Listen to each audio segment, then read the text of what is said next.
नमस्कार, सुप्रभात. मी वैष्णवी राऊत. साम टीव्हीच्या या बातमीपत्रामध्ये आपल्या सगळ्यांचं स्वागत आहे. सकाळ प्राईम टाइम मध्ये आज बातमी आहे ती तानाजी सावंत यांच्या मुलासंदर्भात. माजी मंत्री तानाजी सावंत यांच्या मुलाचा प्रताप समोर आलाय. खासगी विमानासाठी तानाजी सावंत यांचा मुलगा ऋषिराजनं तब्बल 68 लाख रुपये मोजले. कौटुंबिक वादानंतर ऋषिराज सावंत यानं बँकॉकला जाण्याचा प्लॅन केला होता अशी माहिती समोर येते. तानाजी सावंत यांचा मात्र ऋतुराजनं बँकॉकला जाण्यासाठी नकार होता. गेल्या आठवड्यात सुद्धा ऋतुराज सावंत यानं दुबई प्रवास केला होता आणि अशी ही माहिती आहे.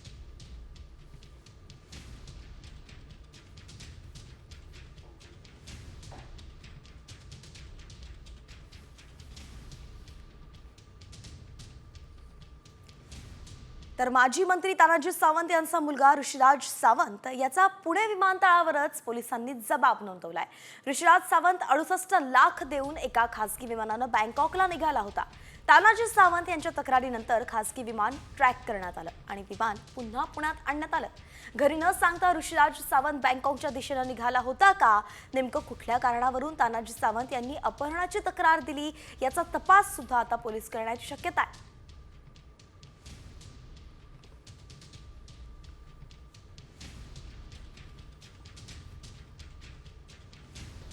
हे फ्लाइट घेतला होता, एक चार्टर्ड फ्लाइट होती आणि ते फ्लाइट बँकॉकसाठी बुक करण्यात आली होती. या फ्लाइटचे नंतर ट्रॅकिंग आणि बाकीचे गोष्टी करून या फ्लाइट जे आहे आता पुणेमध्ये लँड झालेला आहे आणि सर्व जे 3 लोक होते जे पॅसेंजर तिन्ही आपल्याकडे आहे, तिन्ही सुखरूप आहे आणि या कोणत्या कारणासाठी हे लोक चालले होते याबद्दलची जे आहे ते विचारपूस आता करण्यात येत आहे. मुलगा आज 30-32 वर्षाचा मुलगा झालेला आहे. त्याच्यामध्ये कधीही आमच्यात वाद नाही. आम्ही सगळे सांप्रदायिक पंथातले आहोत. रात्री व्यवस्थित गप्पा मारल्या. सकाळीही त्यानं पहाटे 3:30 वाजता अभिषेक केला. रुद्राभिषेक आज प्रदोष आहे आणि माझा पूजा चालू व्हायच्या अगोदर तो आला पटकन नेहमीसारखं कॅम्पसला निघून गेला. संपलं. वाद नाही किंवा काहीच नाही आहे. कुठलाही वाद नसल्याचं तानाजी सावंत म्हणाले असले तरी सुद्धा कौटुंबिक वादातून ऋषिराज सावंत बँकॉकला निघाला होता आणि त्याला परत आणण्यासाठी तानाजी सावंत यांनी सत्तेचा गैरवापर केला असा थेट आरोप ठाकरे गटाच्या नेत्या सुषमा अंधारेंनी केलाय. पाहूयात त्या काय म्हणाल्या. तो मुलगा घरातून भांडण करून निघून गेला. फक्त त्या मुलाला अडवायचे एवढ्यासाठी सगळी पोलीस यंत्रणा कामाला लावणं गरजेचं होतं आणि त्यासाठी तानाजी सावंतांनी आपण सत्तेत असल्याचा, आमदार असल्याचा, आपल्याकडे पैसा असल्याचा या सगळ्या गोष्टींचा गैरवापर करत ताकदीने एक खोटी केस, तीही अपहरणाची केस दाखल करून घेतली. धन्य ते मंत्री महोदय, धन्य ते पोलीस स्टेशन आणि धन्य ते सरकार. नेमकं ऋषिराजनं जो जबाब दिला आहे त्याच्यातून पुढे काय येतंय, पोलीस आता कसा तपास करताय हे सगळं पाहणं गरजेचं आहे आणि विरोधक यावरती टीकास्त्र डागतायत. त्यामुळे आता तानाजी सावंत किंवा सत्ताधारी यावरती काय प्रतिक्रिया देतात हेही पाहावं लागेल. तुर्तास आपण इतरही बातम्या आहेत त्यांचा वेगवान आढावा घेऊयात. पुण्यात आणखी एका GBS रुग्णाचा मृत्यू झालाय. महापालिकेच्या कमला नेहरू रुग्णालयात 37 वर्षीय रुग्णाच्या मृत्यूची नोंद झालेली आहे. राज्यात 21 रुग्ण अजूनही व्हेंटिलेटरवरती आहेत.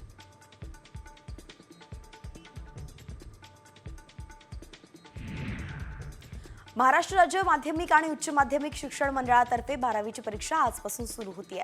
18 मार्चपर्यंत ही परीक्षा असणार आहे. परीक्षा काळात संभाव्य गैरप्रकारांना आळा बसावा या दृष्टीनं मंडळामार्फत संपूर्ण राज्यात 271 भरारी पथकं नेमण्यात आलीत.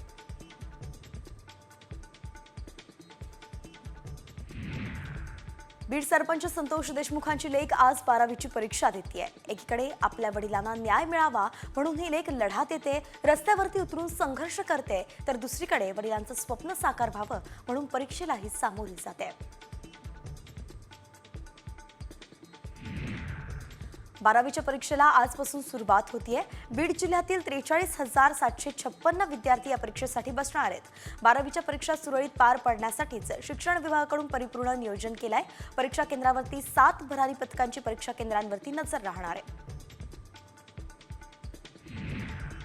बुलढाण्यात 116 परीक्षा केंद्रांवरती 34,365 विद्यार्थी 12वीची परीक्षा देणार आहेत.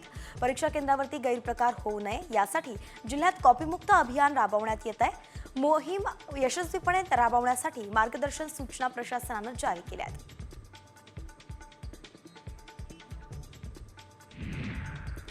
कोल्हापूर महानगरपालिका शाळेत शिकणारे 21 विद्यार्थी इस्रो भेटीसाठी रवाना झालेत. शिष्यवृत्ती परीक्षेत प्रावीण्य मिळालेल्या या विद्यार्थ्यांना विशेष विमानानं नेऊन इस्रोची सफर घडवण्यात येणार आहे आणि त्यामुळे विद्यार्थ्यांच्या चेहऱ्यावरती आनंद दिसून येत होता.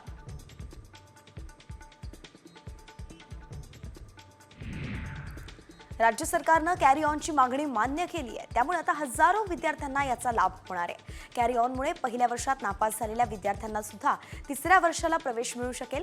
मात्र 2024-25 वर्षासाठी सुविधा लागू केलेल्या विद्यापीठांना हा आदेश लागू असणार नाहीये.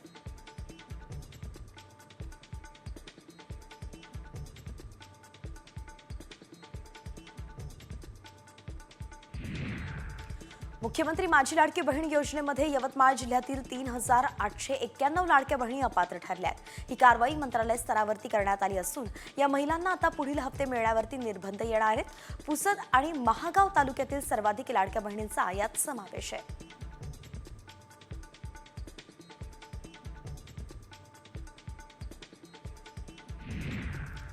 शालेय शिक्षण विभागानं कंत्राटी शिक्षक भरतीचा निर्णय अखेर रद्द केलाय. 10 आणि त्यापेक्षा कमी पटसंख्या असलेल्या शाळांमध्ये डीएड, बीएड पात्रताधारक बेरोजगार उमेदवारांना कंत्राटी तत्वावरती नियुक्ती देण्यास शिक्षक विभागानं मान्यता दिली होती.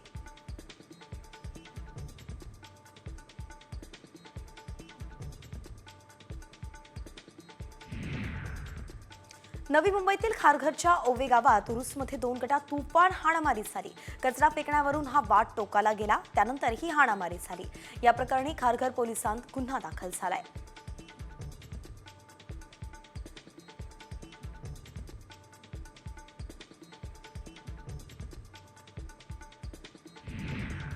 हिंगोलीतील वसमतमध्ये 2 गटात मोठा राडा झाला. गाडीला कट मारल्याच्या रागातून 2 गट एकमेकांना भिडले. यात काही तरुण जखमी झाल्याची माहिती आहे आणि या प्रकरणी पोलीस अधिकचा तपास करतायत.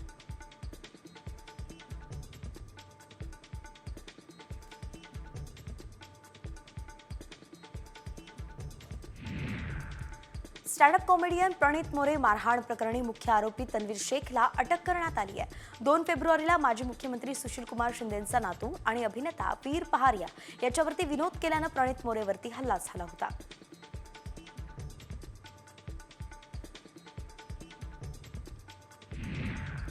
सावित्रीबाई फुले पुणे विद्यापीठामध्ये उंदरांचा सुळसुळाट झाल्याचा आरोप विद्यार्थ्यांनी केलाय.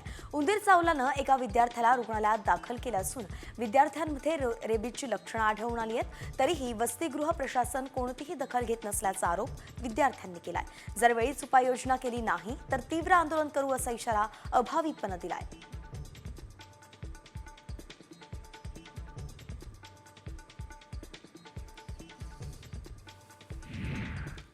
आणि यानंतर पुण्यातून अतिशय महत्त्वाची बातमी आहे. पुण्यातील भीषण वाहतूक कोंडीचा व्हिडिओ समोर आलाय. पुण्यातील धायरी भागात काल मोठी वाहतूक कोंडी झाली होती. काल रात्री 4 ते 5 किलोमीटर लागलेल्या वाहनांच्या रांगा आपल्याला या व्हिडिओतून दिसतायत. वाहन चालकांना मोठा त्रास यामुळे सहन करावा लागला होता. तर रस्त्यावरील अतिक्रमण, वाहतूक पोलीस नसणं यामुळे वाहतूक कोंडीत भर पडत असल्याचं पुण्यात दिसून येत आहे.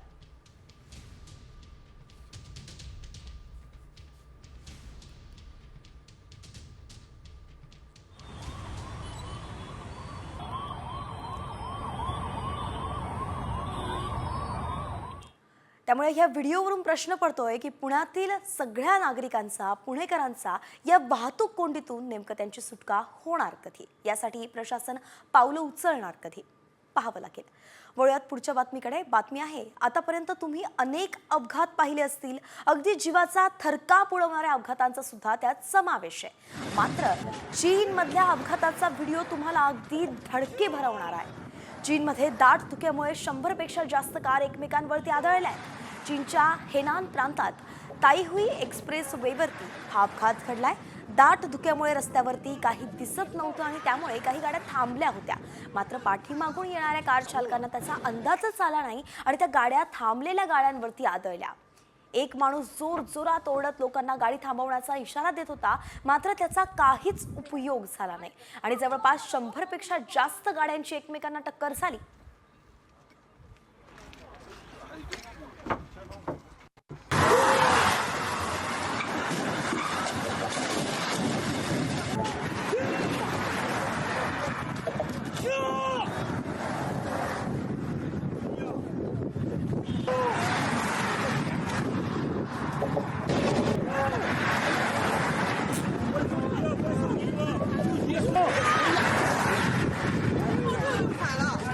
रुळा.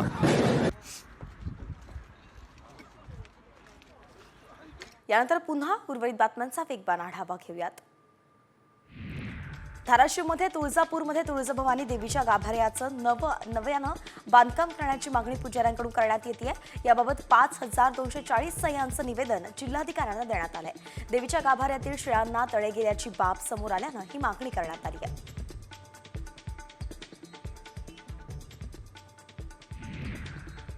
पुण्यात विद्यार्थ्यांच्या आरोग्याशी खेळ सुरू असल्याचा प्रकार समोर आलाय. पुणे विद्यापीठाच्या कॅन्टीनचा कर्मचारी पिण्याच्या पाण्याच्या कूलरमध्ये पाय टाकून बसल्याचा व्हिडिओ समोर आलेला आहे. पाण्याच्या कूलरमध्ये पाय टाकून तो पाणी बाहेर काढतोय. हा किळसवाणा प्रकार समोर आल्यानं विद्यार्थी आता संतापलेत.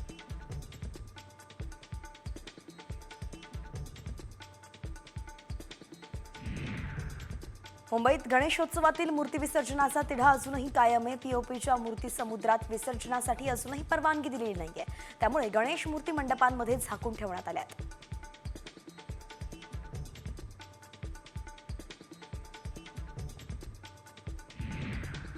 मुंबईतील कोळीवाड्यांचा विकास करण्यासाठी आणि पर्यटकांना आकर्षित करण्यासाठी पालिकेनं 25 कोटींची तरतूद केली आहे. मात्र मुंबईत 42 कोळीवाडे अजूनही प्रत्येक कोळीवाड्याला जेमतेम 60 लाख मिळतात. त्यात सुविधा कशा देणार असा सवाल आता उपस्थित केला जातोय.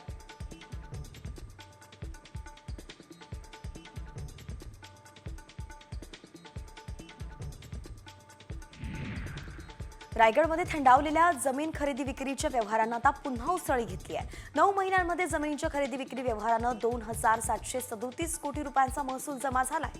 नवी मुंबई प्रकल्पांमुळे रस्त्यांचे जाळं अधिक सक्षम झालंय. तसंच अटल सेतूमुळे मुंबई आणि रायगडचं अंतर कमी झाल्यानं जमिनींच्या खरेदी विक्रीलाही वेग आलाय.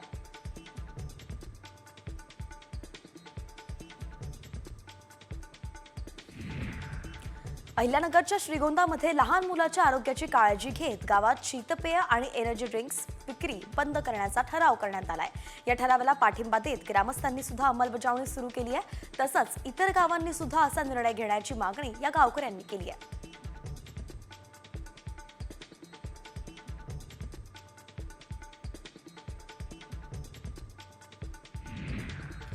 नांदेडच्या लोहामध्ये पत्नी नांदायला येत नाही म्हणून पतीनं थेट शोले स्टाईल आंदोलन पुकारलं. पोलीस आणि फायर ब्रिगेडच्या प्रयत्नानंतर पती खाली उतरला. काही दिवसांपासून सासरवाडीमध्ये असलेल्या पत्नीला घेण्यासाठी पती सासरवाडीत आला. मात्र पत्नीने सोबत जाण्यास नकार दिला. त्यानंतर रुसलेला पती चक्क मोबाईल टॉवरवरती जाऊन बसला होता.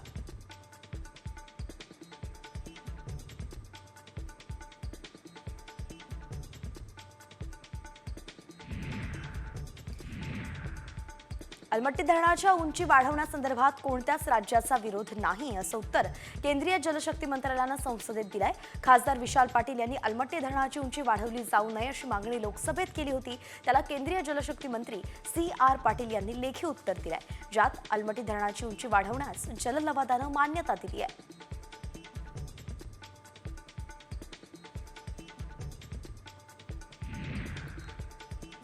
पालकांनो, तुमची मुलं काय करतायत याकडे जरा लक्ष द्या. कारण सोशल मीडियावरती एक मेसेज व्हायरल होतोय आणि त्यामध्ये असा दावा करण्यात आलाय की शाळेतील मुलांना चॉकलेट ड्रग्ज विकलं जात आहे. खरंच शाळेच्या आवारामध्ये चॉकलेट ड्रग्ज विकले जात आहेत का, ते ड्रग्ज विकणारे त्या ठिकाणी फिरतायत का, याची आम्ही पडताळणी केली आहे. आणि त्यावेळी मग काय सत्य समोर आलंय पाहूयात. शाळेतल्या मुलांना चॉकलेट ड्रग्ज, कॅन्डीच्या नावानं मुलांना ड्रग्जचं व्यसन. व्हायरल मेसेज मागचं सत्य काय? सावधान, तुमची मुलं शाळेत काय खातात, त्यांना काही कुणी खायला देतंय का, यावर लक्ष ठेवा. कारण स्ट्रॉबेरी क्विक नावानं कॅन्डी दिली जातीये. मात्र ती कॅन्डी नसून ड्रग्ज असल्याचा दावा करण्यात आलाय. हा दावा केल्यानं पालकांसह शिक्षकांचीही झोप उडालीये. खरंच शाळेच्या आवारात ड्रग्ज विकलं जातंय का? हा विषय मुलांच्या आरोग्याचा आहे, त्यामुळं पडताळणी करणं गरजेचं आहे. त्याआधी मेसेजमध्ये काय दावा करण्यात आलाय पाहूयात. तुमच्या मुलांना अनोळखी व्यक्तींकडून कॅन्डी न स्वीकारण्याची सूचना द्या. त्याचा वास स्ट्रॉबेरी सारखा आहे मात्र शाळेच्या आवारात कॅन्डीच्या नावानं ड्रग्ज दिलं जातंय. हा दावा गंभीर आहे. अजून तरी शाळेच्या आवारात स्ट्रॉबेरी क्विक ड्रग्ज विकत असल्याचं आढळलेलं नाही. मात्र खरंच असं शाळेच्या आवारात ड्रग्ज विकलं जातंय का, याची सत्यता जाणून घेण्यासाठी आमच्या व्हायरल सत्य टीमनं पडताळणी केली. याबाबत पोलीस माहिती देऊ शकतात, त्यामुळे आमचे प्रतिनिधी पोलीस अधिकाऱ्यांना भेटले. हा जो व्हॉट्सअपवरती मेसेज व्हायरल होतोय, स्ट्रॉबेरी क्विक नावाचं ड्रग्ज शाळेतल्या विद्यार्थ्यांना दिलं जातं, तर मी सर्व नागरिकांना आवाहन करू इच्छितो किंवा सांगू इच्छितो की आपल्या शहरामध्ये अशा प्रकारचं कुठलंही ड्रग्ज अद्यापर्यंत आलेलं नाही. पालकांनी याच्यावरती विश्वास ठेवू नये, अफवांवरती विश्वास ठेवू नये. आपल्या शहरामध्ये त्यामुळं आमच्या पडताळणीत काय सत्य समोर आलं पाहूयात. शाळांमध्ये स्ट्रॉबेरी क्विक नावाचं ड्रग्ज आढळलेलं नाही. शिक्षकांनी, पालकांनी आणि विद्यार्थ्यांनी घाबरून जाऊ नये. कोणतीही अशी गोष्ट आढळली तर तक्रार करावी. स्ट्रॉबेरी क्विक ड्रग्ज 2007 साली अमेरिकेत जप्त करण्यात आलं होतं. आपल्या महाराष्ट्रात शाळांमध्ये ड्रग्ज आढळलेलं नाही. सध्या मुलांच्या परीक्षा सुरू आहेत. त्यातच पालक, शिक्षक आणि मुलांच्या मनात भीती निर्माण करण्यासाठी असं मेसेज आणि फोटो व्हायरल केले जात आहेत. त्याकडे तुम्ही लक्ष देऊ नका. आमच्या पडताळणीत शाळांच्या आवारात चॉकलेट ड्रग्ज विकलं जात असल्याचा दावा असत्य ठरलाय. ब्युरो रिपोर्ट, साम टीव्ही न्यूज. 12वीची परीक्षा अगदी थोड्याच वेळात सुरू होणार आहे.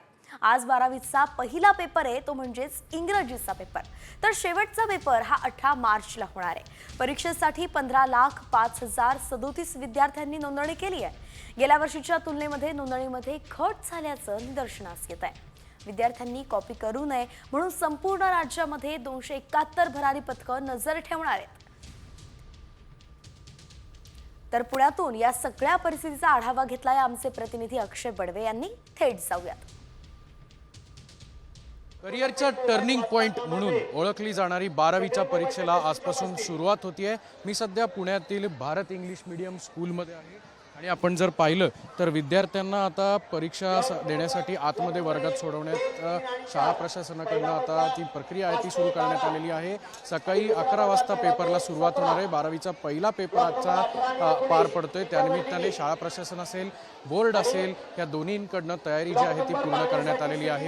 या भारत इंग्लिश स्कूलमध्ये जी शिवाजीनगर भागात आहे त्या ठिकाणी विद्यार्थ्यांना शुभेच्छा देण्यात आल्या. त्यापूर्वी सरस्वती मातेचं पूजन देखील करण्यात आलं आणि त्यानंतर आता शिक्षक जे आहेत ते विद्यार्थ्यांचं हॉल तिकीट तपासून या सगळ्या विद्यार्थ्यांना आतमध्ये म्हणजेच वर्गात प्रवेश दिला जातोय. तर विद्यार्थी जे आहेत ते वर्गामध्ये आतमध्ये प्रवेश त्यांना दिला जातोय आणि सकाळी 11 वाजता बरोबर पेपरला सुरुवात होणार आहे. कॅमेरामन किरण काजेसह अक्षय बडवे, साम टीव्ही न्यूज, पुणे.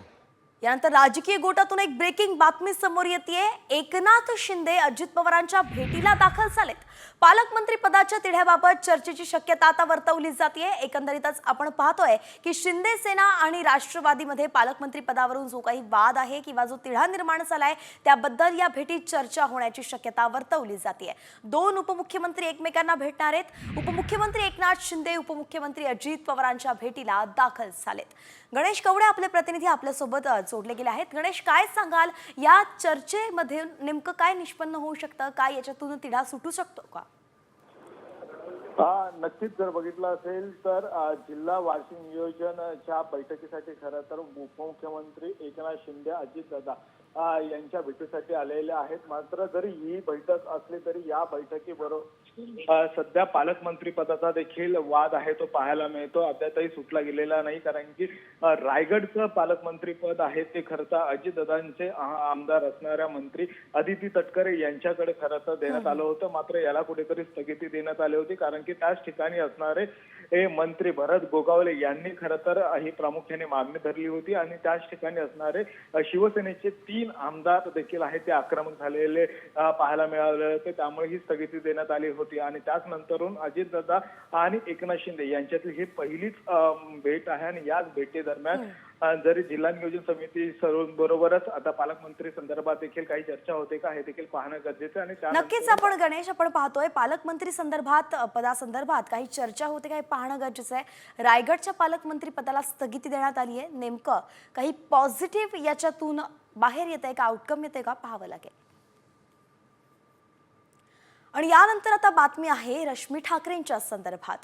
तर रश्मी ठाकरेंनी ज्येष्ठ गायिका आशा भोसलेंवरती नाराजी व्यक्त केल्याची माहिती आहे. सूत्रांनी ही माहिती दिली आहे. आशा भोसलेंनी एकनाथ शिंदेंबाबत केलेल्या विधानामुळेच ही नाराजी असल्याचं समजतंय. रश्मी ठाकरेंनी त्याबाबत संताप सुद्धा व्यक्त केलाय. बाळासाहेब ठाकरेंनंतर खरी शिवसेना ही एकनाथ शिंदेंनी उभारली असं विधान आशा भोसलेंनी केलं होतं. मात्र कौटुंबिक संबंध असूनही आशाताईंनी केलेल्या विधानानं ठाकरे कुटुंबीय व्यथित आहे. रश्मी ठाकरेंनी आपली नाराजी आशा भोसलेंपर्यंत पोहोचवल्याची माहिती सूत्रांनी दिली आहे.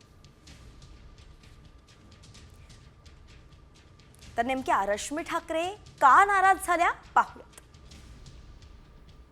एकनाथ शिंदेंच्या वाढदिवसानिमित्त आशा भोसलेंकडून त्यांच्यावरती कौतुकाचा वर्षाव झाला होता. त्यावेळी बाळासाहेबांसारखे एकनाथ शिंदेंनीही शिवसेना उभी केल्याचं आशा भोसलेंनी विधान केलं होतं. रश्मी ठाकरे यांची आशा भोसलेंवरती याच विधानाहून तीव्र नाराजी असल्याचं कळतंय. मध्यस्थांकडून आशा भोसलेंना निरोप सुद्धा रश्मी ठाकरेंनी पाठवल्याची माहिती सूत्रांनी दिली आहे. एकनाथ शिंदेंना श्रेय दिल्यामुळे ठाकरे कुटुंबीय व्यथित झाल्याची सध्या माहिती आहे. आणि तुम्ही मला फार आवडता. अचानक वर आलात तुम्ही. आम्हाला माहित नाही तुम्ही काम करत होता म्हणून. अचानक वर आलात. आणि जशी बाळासाहेबांनी शिवसेना घडवली एकट्याने, तशी तुम्ही परत शिवसेना घडवलीत. त्यामुळं मला तुमचा अभिमान वाटतो. उपमुख्यमंत्री एकनाथ शिंदेंच्या वाढदिवसानिमित्त आशा भोसलेंनी त्यांच्यावरती ही कौतुकाची सुमनं जी आहे ती उधळली होती. मात्र रश्मी ठाकरे यावरून नाराज झाल्या आहेत असं त्यांनी आशा भोसलेंना कळवलंय. म्हणून आता आशा भोसले यावरती काय प्रतिक्रिया देताय, प्रत्युत्तर देताय पाहावं लागेल. यानंतर राज्यभरातील इतरही बातम्यांचा वेगवान आढावा घेऊयात 36 जिल्हे 36 रिपोर्टरच्या माध्यमातून.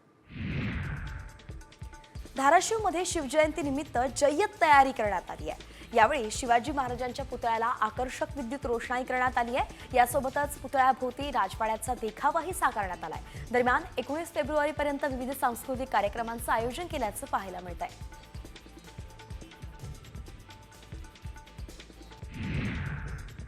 संभाजीनगरमध्ये मराठवाड्यातील जायकवाडी धरणाची पाणी पातळी यंदा गेल्या वर्षीच्या तुलनेत सुस्थितीत आहे. गेल्या वर्षीच्या फेब्रुवारीमध्ये जलसाठा 34% होता. मात्र यावर्षी तो 76% असून त्यात दुपटीनं वाढ झाली आहे. मात्र ऊन वाढत असल्यानं बाष्पीभवन वाढत असल्याची भीती व्यक्त केली जाते.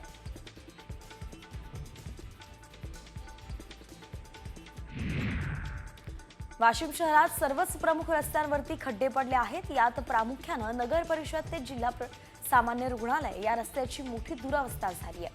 या रस्त्यावरती अनेक ठिकाणी मोठमोठे खड्डे आहेत. तर हे खड्डे चुकवण्याच्या नादात रोज अपघातही घडत आहेत.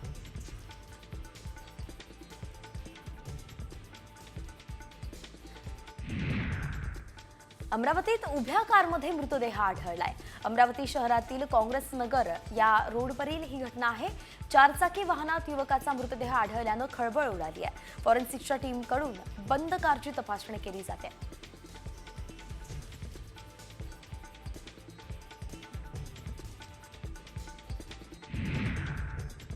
वर्ध्याच्या बजाज इन्स्टिट्यूट ऑफ टेक्नॉलॉजी महाविद्यालयातील 29 विद्यार्थ्यांना वसतिगृहातील जेवणानंतर विषबाधा झाली आहे. निकृष्ट अन्नाबाबत वारंवार तक्रार करूनही या मेसवरती कारवाई होत नसल्याचा आरोप पालकांनी केलाय. बऱ्याचदा लग्नात उरलेलं जेवण विद्यार्थ्यांच्या ताटात वाढल्याचा आरोप सुद्धा पालकांनी केलाय.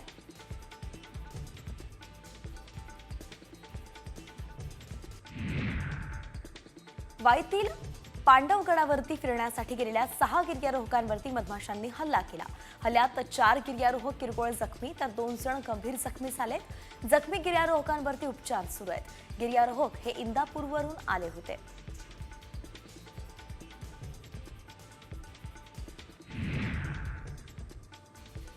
आगामी शिवजयंती उत्सव यासाठीच 10वी 12वीच्या परीक्षा आणि संवेदनशील परिस्थितीमुळे नंदुरबार जिल्ह्यामध्ये पुढील 14 दिवसांसाठी जमावबंदी आणि शस्त्रबंदी लागू करण्यात आलेली आहे. याची अंमलबजावणी 6 फेब्रुवारीपासून लागू केली जाणार आहे. जिल्हाधिकारी डॉक्टर मिताली सेठी यांनी महाराष्ट्र पोलीस अधिनियम अंतर्गत आदेश जारी केला आहे.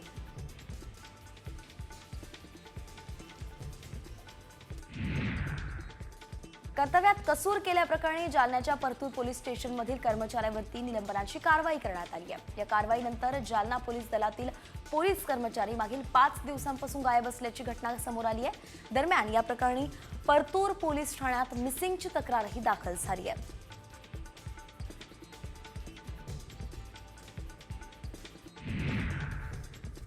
बदलापुरात महाराष्ट्र जीवन प्राधिकरणाच्या मनमानी कारभारामुळे नागरिकांच्या जीवाला धोका निर्माण झालाय. शिरगाव परिसरातल्या राऊत चौकात पाईपलाईन टाकण्याचं काम सुरू आहे. त्यासाठी पोकलेनच्या सहाय्यानं कॉन्क्रीट रोड खोदण्यात येतोय. मात्र सुरक्षिततेचं सर्व नियम धाब्यावरती बसवून मनमानी पद्धतीनं काम सुरू असल्याचे चित्र या ठिकाणी पाहायला मिळत आहे. माघी यात्रेनंतर पंढरपूर शहर आणि मंदिर परिसरामध्ये स्वच्छतेचं काम हाती घेण्यात आलं. वारी काळामध्ये मोठ्या प्रमाणावरती घाण निर्माण झाली होती. संपूर्ण मंदिर परिसरातून निर्माल्य, प्लास्टिक गोळा करून स्वच्छता करण्यात आली. 2 दिवसांमध्ये 30 ते 35 कर्मचाऱ्यांनी जवळपास 20 टन कचरा गोळा केला.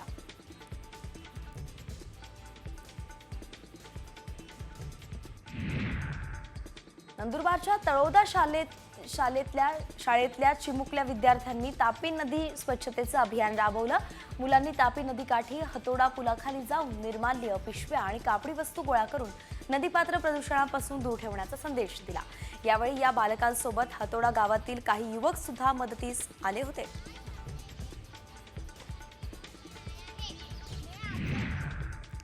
आणि यानंतर शेतकऱ्यांसाठी अत्यंत महत्त्वाची बातमी आहे. सोयाबीन खरेदी मुदत वाढीच्या मुद्द्यावरून केंद्र आणि राज्य सरकारमध्ये समन्वयाचा अभाव असल्याचं आता समोर आलंय. राज्यात सोयाबीन खरेदीसाठी 24 दिवसांची मुदत वाढ दिल्याची घोषणा केंद्र सरकारनं केली, तर दुसरीकडे सोयाबीन खरेदीसाठी मुदत वाढ दिलेली नसल्याचं स्पष्टीकरण राज्याच्या पणन विभागानं दिलंय. त्यामुळे शेतकऱ्यांमध्ये संभ्रम निर्माण झालाय. सोयाबीन खरेदी केंद्रावरती शेतकऱ्यांनी गर्दी केल्याचं आता पाहायला मिळत आहे. मोठी बातमी आपण पाहतोय. सोयाबीन खरेदीची मुदत संपली होती, त्यामुळे शेतकऱ्यांमधून रोष व्यक्त केला जात होता. मुदत वाढ द्यावी अशी मागणी ते करत होते. मात्र आता केंद्र सरकारनं मुदत वाढ दिल्याचं कळतंय, पण राज्य सरकारनं अशी कुठलीही मुदत वाढ न दिल्याचं सांगितलंय, म्हणून संभ्रम निर्माण झालाय. आणि यानंतर एक महत्त्वाची बातमी. महायुती सरकारच्या काळात सुरू झालेली लाडका भाऊ योजना गुंडाळण्याची हालचाल सुरू झालेली आहे. लाडकी बहीण योजनेमुळे तिजोरीवरती ताण येतोय आणि त्यामुळेच लाडका भाऊ योजना बंद होणार असल्याची माहिती सूत्रांनी दिली आहे. तत्कालीन मुख्यमंत्री एकनाथ शिंदेंच्या काळात मुख्यमंत्री युवा कार्य प्रशिक्षण योजना सुरू करण्यात आली होती आणि यात सरकारकडून 5,000 रुपयांपर्यंतचं स्टायफंड 6 ते 36 महिन्यांच्या प्रशिक्षण कालावधीसाठी दिलं जातं. मात्र या योजनेसाठी खासगी कंपन्या तसंच विद्यार्थ्यांनी सुद्धा पाठ फिरवली आहे. भरत मोहोळकर आपले प्रतिनिधी आपल्यासोबत जोडले गेलेत. भरत, काय सांगाल? आपण पाहतोय की लाडकी बहीणमुळे आता भाऊ दोडका होताना दिसतोय. नक्कीच वैष्णवी, आपण जर पाहिलं तर ज्या पद्धतीने तत्कालीन मुख्यमंत्री एकनाथ शिंदे यांनी लाडकी बहीण योजनेनंतर लाडका भाऊ योजना ही आणली होती आणि त्यामध्ये 5, 10 आणि 15,000 अशा पद्धतीने स्टायफंड देण्यात येणार होता. मात्र सध्या तिजोरीवरचा ताण आणि विद्यार्थी आणि खासगी कंपन्यांची जो थंड प्रतिसाद आहे, त्यामुळे लाडका भाऊ योजना म्हणजेच मुख्यमंत्री युवा कार्य प्रशिक्षण योजना ही गुंडाळण्याच्या हालचाली मंत्रालय स्तरावरच्या उच्च पदस्थ सूत्रांनी दिलेल्या आहेत. आणि यामध्ये आणखी एक महत्वाची गोष्ट अशी की केंद्र सरकारने जी केंद्रीय पातळीवरती अप्रेंटिसशिप योजना आणलेली आहे, त्या योजनेमध्ये ही योजना सामील करून देण्याचा सुद्धा एक प्रयत्न सुद्धा या सगळ्या माध्यमातून सुरू आहे. वैष्णवी, धन्यवाद भरत. अगदी सविस्तर अपडेट आपण या संदर्भात दिली आहे. आपण पाहतोय की लाडका भाऊ योजना गुंडाळण्याची सूत्रांकडून माहिती मिळते. तसं अनेक योजनांना लाडकी बहीणचा फटका पडताना दिसतोय. नेमकं या योजनेचं काय होतं पाहावं लागेल. यानंतर पुन्हा वळूया 36 रिपोर्टरकडे. जेलमधून सुटल्यानंतर आरोपीनं रॅली काढली, पण पोलिसांनी त्याच ठिकाणी आता गुंडांची वरात सुद्धा काढली आहे. बॉस बाहेर आलाय म्हणून रॅलीमधील युवकांनी नागरिकांना शिवीगाळ केली होती, दहशत निर्माण करण्याचा प्रयत्न केला होता आणि या घटनेनंतर पुण्यातील कायदा आणि सुव्यवस्थेवरती अनेकांनी टीका सुद्धा केली होती. यावरतीच पोलिसांनी आता शहरात धिंड पॅटर्न राबवलाय.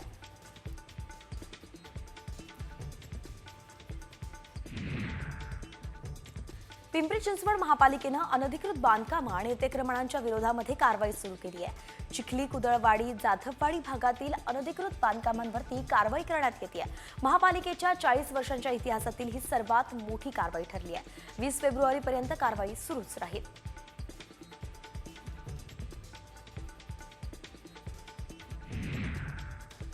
केडीएमसीच्या रिंग रोडवरील अटाळीत 118 घरांवरती हतोडा पडलाय. केडीएमसीच्या बाधितांचं पुनर्वसन प्रकल्पातून या रहिवाशांचं पुनर्वसन होणार असल्याची माहिती केडीएमसीनं दिली आहे. या कारवाईमुळे कल्याण ते टिटवाळा रिंग रोडचा मार्ग आता मोकळा होणार आहे.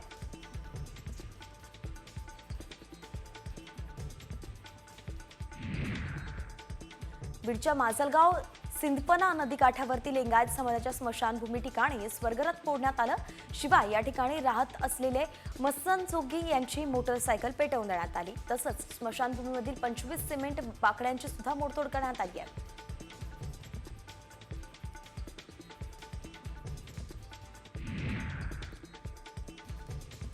कंबोडियातून चालवल्या जाणाऱ्या आंतरराष्ट्रीय सायबर टोळीचा गावदेवी पोलिसांनी पर्दाफाश केलाय.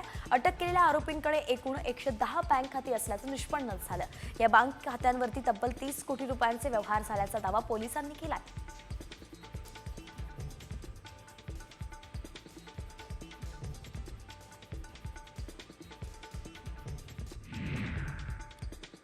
रायगडमध्ये स्वस्तात सोनं देतो असं सांगून व्यापाऱ्याला लुबाडण्यात आलंय.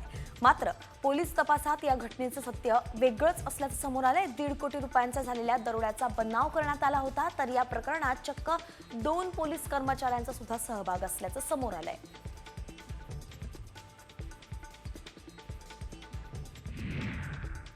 भंडाऱ्याच्या तुमसर इथल्या ऍक्सिस बँकेतून नियमबाह्यपणे काढलेले 5 कोटी रुपये राजकमल लॉन्ड्रीतून मंगळवारी पोलिसांनी जप्त केले. या प्रकरणात एकूण 11 आरोपींना पोलिसांनी अटक केली होती. त्यात पुन्हा एका आरोपीची भर पडली असून त्या आरोपीला छत्तीसगड राज्यातील रायपूर इथून अटक करण्यात आली आहे. 5 कोटी रुपयांचं दिल्ली कनेक्शन असल्याची माहिती आहे. श्रीरामपूरच्या कुख्यात सराईत गुन्हेगार शाहरुख शेखला स्थानिक गुन्हे शाखेनं गावठी कट्ट्यासह जेरबंद केलं. काही दिवसांपूर्वी त्यानं एकावरती गोळीबार करून जीवे मारण्याचा प्रयत्न केला होता. आरोपी शाहरुख शेख हा सराईत गुन्हेगार असून त्याच्या विरुद्ध एकूण 10 गुन्हे दाखल झालेत.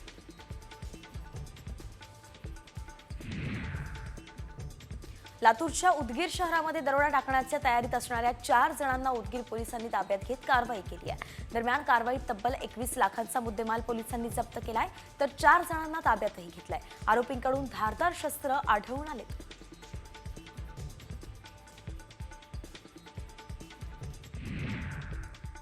ज्वारी पिकाचं जंगली प्राण्यांपासून विशेषतः रानडुकरांपासून संरक्षण करण्यासाठी मावळच्या पुसाणे गावामधील एका शेतकऱ्यानं नामी शक्कल लढवली आहे.